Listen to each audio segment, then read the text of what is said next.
இன்று நாம் ஒரு மிக விசேஷமான, அரிதான கோயிலைப் பற்றிதான் காணப்போகிறோம். இது சென்னை வண்டலூரில் ரத்தினமங்கலம் பகுதியில் அமைந்துள்ள லட்சுமி குபேரர் கோயில்.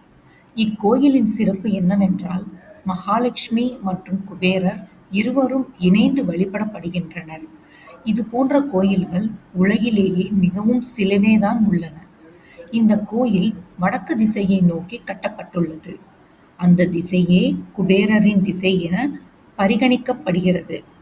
இங்குள்ள இன்னொரு முக்கியமான விசேஷம், பூஜையின் போது நாணயங்களை குலுக்கிக் கொண்டு வழிபடுகிறார்கள். ஏனெனில் குபேரர் என்பவருக்கு நாணய ஒளியை மிகவும் பிடிக்கும் என்று நம்பப்படுகிறது.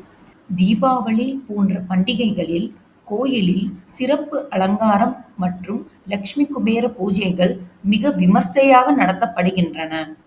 மேலும் இந்த கோயிலில் குபேரரின் மனைவி சித்ரலேகா மற்றும் பல்வேறு தேவதைகளும் ஆலயத்தில் இடம்பெற்றுள்ளனர்.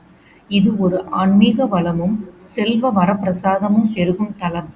சென்னைக்குள் இருந்தும் நகர வேகத்தில் இருந்து விலகி அமைதியான சூழலில் இந்த கோயில் அமைந்துள்ளது என்பது கூடுதல் பலம்.